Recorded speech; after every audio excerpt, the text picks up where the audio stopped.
Company law के ऊपर भी बहुत सारे बच्चे वीडियो मांग ही रहे थे कि क्या इंपॉर्टेंट थ्योरीज पढ़ें।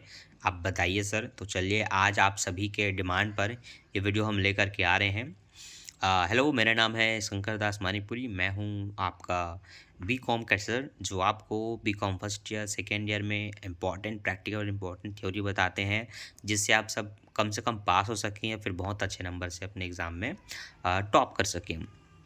चलिए आगे बढ़ते हैं आज के वीडियो में। सबसे पहले हम जानेंगे कि कंपनी लॉ, ठीक है, कंपनी अधिनियम में क्या क्या इंपॉर्टेंट है आपके लिए। तो आपके पास ऐसा एक अजयमाला होना चाहिए जिससे आप सभी टिक लगा सकें या फिर जान सकें कि क्या क्वेश्चन इंपॉर्टेंट है। तो जो भी मैंने टिक लगाया है वो आपको यहाँ पर इस तरह से मिल जाएगा पेंसिल में। तो सबसे पहला क्वेश्चन है कंपनी का ही, कि कंपनी क्या है। ये तो आपको पता होना ही चाहिए, क्योंकि ये उसी का पूरा बुक है कि कंपनी क्या है, कंपनी की विशेषता क्या है, परिभाषा क्या है, ठीक है, क्या अर्थ है कंपनी का, ठीक है, उसका पूरा विस्तार से वर्णन आपको पता होना चाहिए। इसलिए पहला ही क्वेश्चन मैंने आई एम पे टिक लगाया है। इसको जरूर देखिए और इसको याद कीजिए। सेकेंड इंपॉर्टेंट क्वेश्चन है आपका निजी कंपनी क्या है, सार्वजनिक कंपनी क्या है, दोनों में क्या भिन्नता है, क्या अंतर है। ये एग्जाम में पूछा ही जाता है। आप देख सकते हैं बिलासपुर ने तो इसको 2-3 बार पूछ लिया है, बाकी यूनिवर्सिटी भी पूछते रहती है, ठीक है।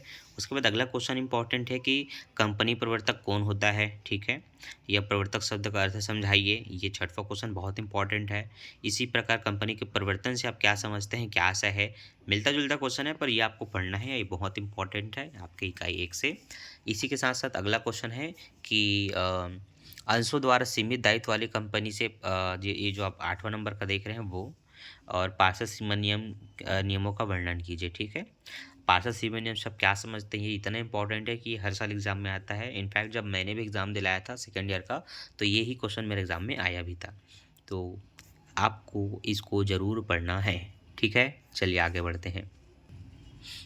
कंपनी के पार्षद नियम, संनियम और पार्षद अंतर नियम में मुख्य अंतर, ये भी इम्पोर्टेंट है, इनको भी पढ़िएगा, ठीक है, भूलिएगा नहीं। इसके बाद आपका अगला इंपॉर्टेंट क्वेश्चन है प्रविवरण। प्रविवरण क्या है, इसे आप क्या समझते हैं, ये आप यहाँ पर देख रहे हैं, उसके जस्ट ऊपर भी देख रहे हैं। ये दोनों ही क्वेश्चन आपके लिए इंपॉर्टेंट है, ठीक है। अंशों के हस्तांतरण एवं हस्तांकन से आप क्या समझते हैं, ये क्या संबंध है, ये क्वेश्चन इंपॉर्टेंट है। इसके साथ साथ इकाई 3 की ओर हम आगे बढ़ रहे हैं, जहाँ पर आपका कंपनी के ऋण लेने के अधिकारों की वर्णन कीजिए। कंपनी कैसे ऋण ले सकती है, उसमें ऋण पत्र क्या है, ठीक है। इसके साथ साथ बंधक क्या होता है, बंधक एवं प्रभार का अर्थ समझाइए। प्रतिभूतियों पर क्वेश्चन आता है, ठीक है। और मतलब ये सारे क्वेश्चन इंपॉर्टेंट है जो मैं आपको यहाँ पर बता रहा हूँ। हर यूनिवर्सिटी अलग अलग क्वेश्चन को पूछेगी, आपको सभी को पढ़ के रखना है, ताकि हल्का फुल्का भी आपने पढ़ा तो कम से कम कुछ तो लिख के आएंगे 2-3 पेज का। इसलिए पढ़ना ज़रूर है इन सभी क्वेश्चनों को, सारे इंपॉर्टेंट है जो मैं बता रहा हूँ। यहाँ पर आपका निर्देशक से आप क्या समझते हैं, ठीक है। और आपका ये प्रबंध संचालन की परिभाषा, आपका 29 नंबर का क्वेश्चन कंपनी सचिव की परिभाषा है ना, वो क्या होते हैं। साथ ही साथ कंपनी सचिव के अधिकारों का वर्णन कीजिए। इस टाइप के क्वेश्चन। अब आते हुए यूनिट 5 की ओर, कंपनी की सभा से आप क्या समझते हैं, ये इतना इंपॉर्टेंट है कि एग्ज़ाम में आता ही है। मेरे टाइम में भी यही क्वेश्चन आया था। साथ ही साथ आपका इधर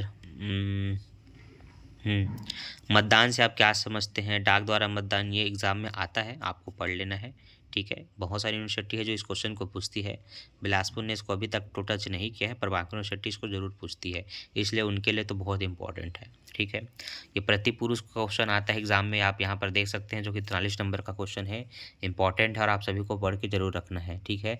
फिर कंपनी का समापन तो जरूर पूछेगा, क्योंकि वो मुख्य क्वेश्चन है। कंपनी की शुरुआत आपने फर्स्ट में पढ़ा, फिर कंपनी का समापन आपको यहाँ पर पढ़ना ही है, ठीक है, ये पढ़ना ही है।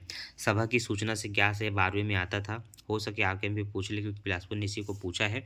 तो एक बार आपको जरूर पढ़ लेना है इन क्वेश्चनों को जिसको मैं कह रहा हूँ, ठीक है।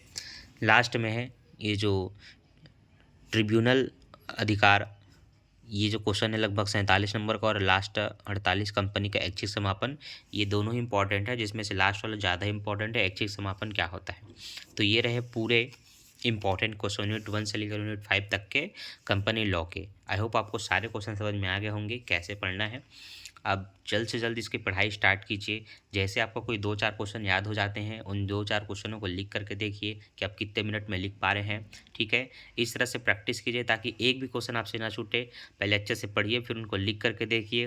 लिखने में कोई गलती थोड़ी हो रही है, आप 4-5 पेज आराम से लिख पा रहे हैं कि नहीं आधे घंटे के अंदर, ये आपकी टारगेट होनी चाहिए कि एक क्वेश्चन को कम से कम आधे घंटे में आपको कंप्लीट कर लेना है, क्योंकि आपके पास 3 घंटे होते हैं जिसमें से आधा घंटा ऐसे ही बर्बाद हो जाता है।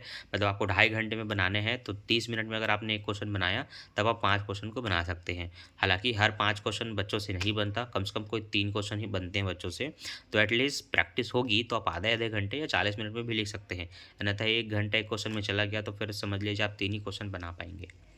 तो मिलते हैं नेक्स्ट वीडियो में। Thanks for watching. वीडियो को लाइक करके दोस्तों में शेयर कीजिए ताकि सभी बच्चों को ये वीडियो मिल पाए और अच्छे से पढ़ के बच्चे तैयारी कर पाए। ठीक है, बेस्ट ऑफ लक।